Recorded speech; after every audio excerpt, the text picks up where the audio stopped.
Saddle up, everybody. It's week 3 of the preseason. We're going to talk about the big boys, the ones we ask to block, run, catch, sometimes pass, maybe wear a man bun, go to a Swiftie concert. I don't know. There's a lot of requirements of these guys. We'll talk about some of those later. So put your netherite armor down and grab the biggest bowl of Steve's Lava Chicken. It's time to talk about the top 20 tight ends. Now, my biggest advice when drafting tight ends is don't overthink it. Tight ends are simple creatures, and I mean that in the best way. I love them. Everybody loves tight ends, but there's not a whole lot of them in the NFL that can actually perform on a high level.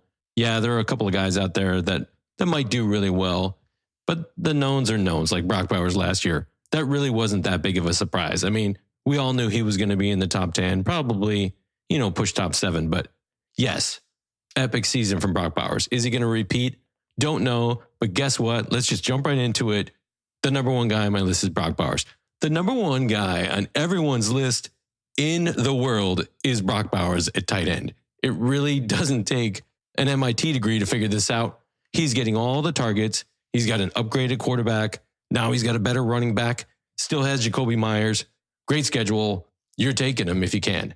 I don't like what you have to pay for it, though. I've seen him go in the first round. That's crazy. Anybody who drafted Kelsey in the first round, you like that idea? No, you don't. I know you're still hurting from a couple years ago, but Brock Bowers in the second round, yes, difference maker, but not big enough to grab in the second round. If you can get him in the third, yeah, go get him. Otherwise, move on to number 2, and that's Trey McBride. Trey McBride getting huge targets, almost 150. Guess what? That was only 6 targets less than Brock Bowers last year, and Brock played an extra game.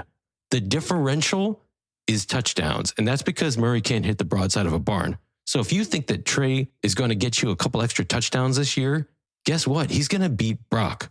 This guy 1 and 2, Brock in the second, Trey, mid third, maybe even late third.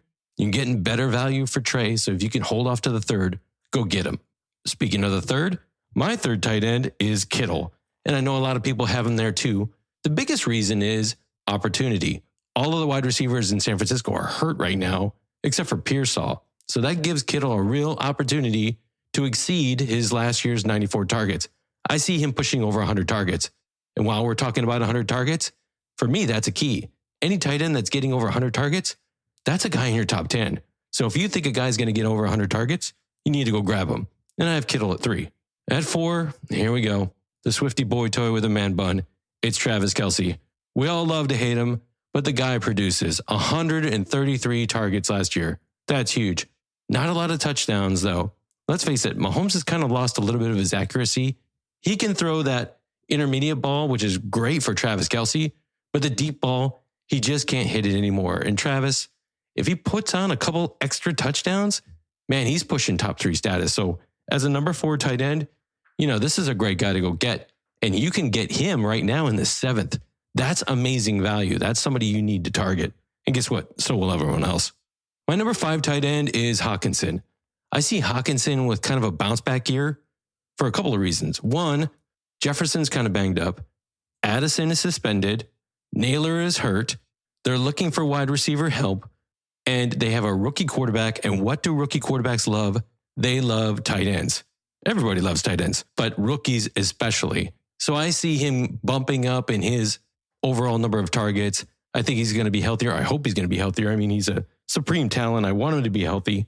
And this gives him an opportunity to finish here at the number 5 spot. At number 6, I have Tyler Warren. This is a reach for me. I'm not really, I like this kid. I really do. But I'm not sure that he has the right opportunity at Indy. Now, let's face it. Indy's a train wreck, and everyone knows it. They're starting at quarterback Daniel Jones. Now, the reason why I like Daniel Jones starting here is he doesn't run the ball a lot like Richardson, so you know he's going to be more of a pocket passer. And last year, he really targeted tight ends. So I think that this kid has an opportunity to get into the top 10, and I'm willing to reach on him. He's going in the 10th round. So if I'm grabbing him early on, that's a little bit of an overpay. So he's going in the 10th round. If you want to make sure you get him, maybe target him in the 8th or the 9th, but I have him as the 6th overall tight end off my board. At number 7, I have Laporta. You know I'm a Detroit fan. Love Laporta. There's just too many targets. Everyone's getting touchdowns between St. Brown, Williams, and of course Gibbs, and Montgomery too. So there's just not enough touchdowns to go around for Laporta. Last year he had 7. That's a lot, but he only had 78 targets. Correction. He only had 83 targets, which is pretty good, but that's really his ceiling in this offense unless someone gets hurt. All right, and number 8, I have Andrews. Now, I think Andrews makes a little bit of a comeback this year. He was always nursing something, and it felt like, and he only had 69 targets. His biggest problem was he had to share time with Likely. But Likely seems like he might be hurt, where he might not play week 1, maybe week 2 if it is a lingering injury. Right now, Andrews is healthy. He's still a great target. Jackson loves him. And the big thing you get from with Andrews is that red zone target. 11 touchdowns last season. That's huge. That's what propelled him to a 6th finish overall. I will say, though, a lot of that came in the second half of the season, so I'd like to see him spread that out. But he went 6 straight games with a touchdown. So if you can get Andrews at number 8, and he's going in the 8th round, so that's easy to remember, he's a great pickup. At number 9, I have David Njoku. Now, Cleveland, we all know, is a train wreck. They'll probably go through 3 different quarterbacks this season, but he got 100 targets last year. He's one of their best receivers, and that's with only playing 11 games. So he does get banged up, and the reason is because his quarterback play is so terrible, they usually throw the ball in traffic, and he gets hit right in the head. It's terrible. I've seen him get laid out so many different times because the quarterbacks aren't protecting him. Be that as it may, he pushed for 100 targets almost in 11 games, 5 touchdowns. He was averaging 13.5 a game. If he could do that for the entire season, that's a top 5 finish from last year. So think about those numbers. At number 9, he's a great pick. At number 10, I have one of my favorites, which is Cade Otton. Why do I think Cade Otton's going to be great this year? Well, he only had 87 targets last year, 4 touchdowns. Yeah, those are decent numbers. They're not going to get you into the top 10. But why I think he's going to be better this year is because, 1, he's healthy. 2, the rest of the wide receiver core isn't. You have Igbuka and you have Evans. Godwin, now McMillan, and other guys have issues. This elevates Cade Otton's potential, and he's that warm safety blanket for his quarterback, just like he was last year. I think he pushes 100 targets, and when I see, or I think they're going to get 100 targets, I think top 10. At number 11, I have Hunter Henry. As you know, I think Drake May is going to have an excellent season. He's going to need pass catchers to do that. Hunter Henry finished 3 attempts shy of 100 targets. That's really good. Now, he only got 2 touchdowns, but I think that's going to double. That might even triple this year.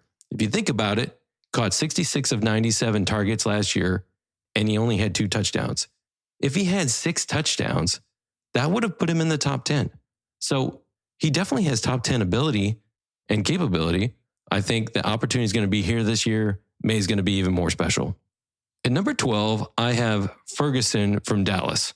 Not to be confused with the other Ferguson. I don't think Ferguson is going to have another goose egg at touchdowns as he did last year. I mean, that was just a complete outlier. Jake had 86 targets, almost 500 yards receiving, 0 touchdowns. That is not going to happen. I mean, I think he might have been one of only 5 tight ends in the entire NFL that didn't have a touchdown last year. That's not going to happen again. If you give him 5 touchdowns, he leaps into your top 15, which is exactly where I have him at 12. At number 13, I have Kraft from Green Bay. Kraft, who wasn't really utilized as much as I thought he should have been last year, only 70 targets, but guess what? 7 touchdowns. He caught 50 of the 70 balls. That's a really high percentage. And only 7 touchdowns with the Green Bay wide receiver core that is completely decimated right now. I mean, the only one that's even healthy is Golden right now. And they're even talking about Dobbs trading him. And they're like, no, we're not going to trade him. And yet it's out there. So everyone's hurt. Golden's the only one. And he's a rookie who's healthy. Who are you going to look to? You're going to look to that warm safety blanket. And that's going to be Kraft. So I think Kraft pushes for 100 targets and probably 7, maybe even 8 touchdowns. At number 14, I have Zach Ertz. Zach's a competitor. He's a warrior. I'm worried about his age. I know he's only on a 1-year contract with Washington this year, so it's kind of a prove it year for him. But you know what? Last year, he did prove it. He had 91 targets, caught 66 for 7 touchdowns. He put in a top 10 finish. At number 15, I have Goddard out of Philadelphia. Now, Goddard is hurt a little bit. I am worried about his week 1. I think he's going to be fine. I think he'll get back. Isn't that the same for every single pass catcher for Philly? I mean, right now, who's the starter? Johan Dotson? I mean, that's the only guy right now who's not even hurt. So, when we look at Philly right now, we need some pass catchers. And, Goddard's a warrior. I think he gets back in there. He had a rough year last year. He only played 10 games and he's already hurt. So this is kind of a scary pick here. This is a name that we know, we feel good about. You're taking a risk if you go here, but it's Philly's offense and you want exposure to that. Let's say you don't get AJ, you don't get Devonta. You want to get somebody from this high-powered offense. They're going to score points. All right, at number 16, I have Ingram. Now he's moving on to Denver, and I like Ingram. I'm a big fan. He's turned 30 now. He's on the backside of the curve, but I still think he has a lot of talent. There's some competition there at the tight end position, but everybody's raving about him. And I think Bo Nix is a really good passer. And again, he targets tight ends. Ingram's a really big target, good in the red zone. I think he's going to get a lot of touchdowns. I don't think he's going to push 100 targets. This isn't going to be some revival of 2 years ago when Ingram had this gigantic year out of nowhere. Well, not really. I did predict that, but be that as it may, I think Ingram's in a good position to excel on a new team, and a 16th position is really good for him. At number 17, I have Gesicki. Yes, I know he has a little bit of competition in a rookie that comes up, but he has Burrow's trust. Last year, he had kind of an off year, didn't have a whole lot of touchdowns, but he was a solid receiver. He saw 83 targets. That's kind of his ceiling. Now, that gave him like a 15 finish last year. So I have him here at 17. There's just too many mouths to feed in Cincinnati. Yes, they are going to have to score a lot of points. Did you see how decimated their defense was the other night? And they just lost another player. Whoa, it's going to be a train wreck. You need to target Cincy's defense with any offensive player you have this year. All right, at number 18, I have Strange. Jacksonville, obviously, they have their alpha wide receiver. They have Hunter, which I don't really have a whole lot of faith in. They don't know what their running back situation is. So here comes Strange, who had a decent year last year, and I think could have a really nice bump up year this year and reach the top 20. And that's why I've got him here. It's as simple as that. Again, don't try to overthink it. At number 19, I have Jonas Smith. Now, Jonas Smith was a top 5 last year. This year, he moves on to a new team where Freiermuth, who is the town favorite, is there. And you have Aaron Rodgers, who traditionally does throw to tight ends, but not all that often, especially if he's got an alpha like DK out there. So I think Jonnu is going to be an awesome target in the red zone. I just don't see him getting a lot of catches and a lot of targets throughout the season. I think he's going to cut his targets in half because Freiermuth is a really good tight end. So I think between the two of them, Rodgers, it hurts them. I think they see like maybe 50, 60 targets, maybe 40 catches, 3-4 touchdowns a piece. It's going to be an off year for Jonas Smith. At number 20, I have Dalton Schultz out of Houston. Again, this is a situation where I'm looking at it from who's going to catch the ball? Somebody has to. Everybody's hurt. Mixon's out. Chubb's not going to run the ball very well. You've got Nico. He looks good, but Kirk, he's usually hurt half the time. Dalton Schultz, he can put up some decent numbers. He's got a good rapport with his quarterback. I mean, I don't expect him to catch more than like 60 balls, maybe get like 4 or 5 touchdowns, but this is a top 20 finish we're talking about here. And there's your top 20. Now, I want to throw out a couple more names. If you're in a deep league, best ball, or you're worried about some of these guys, there are a couple of guys to keep on your radar that could potentially, crack the top 20. And tight end is one of those positions where normally there's a lot of movement in 10 through 20. Anything can happen with these guys. A couple guys you need to look at is Mason Taylor. He's the Jets rookie. I think he's got a really good opportunity. Now, you know how I feel about Fields at quarterback, but when you've got a really bad quarterback, who does he like to look at? Tight ends. Another guy to take a look at or think about is Juwan Johnson. There's nobody else on New Orleans that's going to go after him at the tight end position. He's the de facto number 1. Their quarterback play is a train wreck, but you've seen him in the red zone. He gets those fluke touchdowns. So if you're in a league where you're going to need a backup to cover that bye week, and if he's playing like Carolina, that's a great opportunity to target that. Another guy to think about is Theo Johnson, New York Giants tight end. He's really talented. Daniel Jones targeted him a lot last year. Unfortunately, he just has some issues with injuries, but right now he's healthy. Now here's a surprise that was not in my top 20, Kincaid. I don't think he gets a lot of targets. There's too many mouths to feed in Buffalo. And I think last year he had a really off year, 75 targets, but only 44 catches for 2 touchdowns. That's not going to crack the top 20. Last but not least, Arroyo out of Seattle. Yeah, he's a rookie. He's got some competition, but I think he could be somebody that could be, a good bye week replacement for you. But he's not a starter. You'll notice I didn't talk about any Chicago tight ends because they're not going to get any targets because Caleb Williams is terrible. And of course, I didn't say the word Pitts.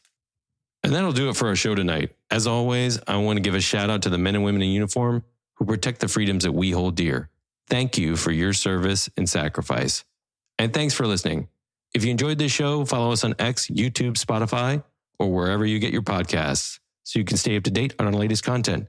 And until then, remember, established dominance isn't just a catchphrase. It's a commitment. Are you ready?